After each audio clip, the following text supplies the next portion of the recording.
Let's go over how to write an accessibility statement. And we're currently on the accessible.org accessibility statement template page, and we're going to use the template in PDF format to guide us through the process.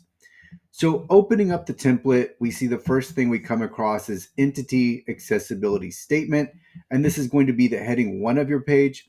And then the first thing you want to do is have a statement of commitment that you are committed to accessibility. So you can word this in any way you want to, but on this template, I have some sample language that you can use that just states that you are committed to providing an accessible experience. And by the way, I will link to the accessibility statement template page in the description. Now, the next section is support.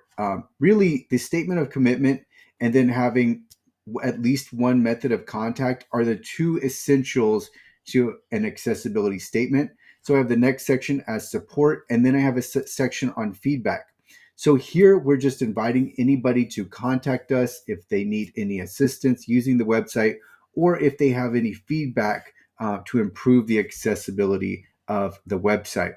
So again, you want to have at least one method of contact, but these really are the two essentials. After this, it's really up to you what you want to include in your accessibility statement. And so this is going to be dependent on who you are as an organization, how thorough you want to be, what stage of accessibility you're in. If you're just beginning, you're going to have more of a minimal accessibility statement. If you've progressed further, then you're going to have more details to include if you so choose to include them. But again, you start off with the commitment, and then I like to have the support and feedback up top because that way, if anybody does need assistance, it's very easy to locate how to contact you. And by the way, with whatever methods of contact you want to have, just make sure that they are live and that if anybody does contact you and or call your phone number or fill in the form field, then they will receive a response in a timely manner. Now, the next section I have here is compatibility. So this is just a nice inclusion. It's not necessary, but I like to include it to remind users that if they are using an outdated version of a browser, then the website may not perform optimally. So this is a nice inclusion, not necessary, but I do like to include it. Also, a section on evaluation. So this just backs up and demonstrates your commitment. So I have here to improve and maintain the accessibility of a website. We have a comprehensive evaluation strategy. And this is where you get into audits, scans, user testing, reviews, whatever you want to put here. Again, optional section, but I like to include this because it backs up the commitment. And then there's another section on training. So this again further demonstrates we are actually committed to accessibility, and here is how we are investing in accessibility. And then I close with a resources section where there are links to different resources on accessibility. So this is the template that I have in place. And again, I will link to it, but you can include more sections. You can remove sections. So you may want to include a section on the web content accessibility guidelines. It's really up to you as to what you want to do. So getting into the customization section of this template, you can add, we have the following sections. We have commitment, support, feedback, compatibility, evaluation, training, resources.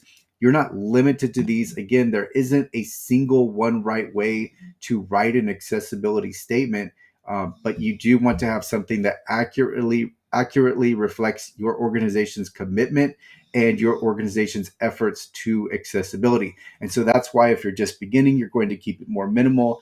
And then if you have progressed, then it's good to showcase what you've done for accessibility. So if you've hired a consultant, if you are actively engaged in training, then this is good to include in your accessibility statement because it really backs up and provides tangible evidence of your commitment. So it's a nice showcase for your organization. And then so in the last parts of this template, I just get it, or the customization section of this template, I get into accuracy. Again, you want to reflect what accurately is your commitment status, your investment into accessibility.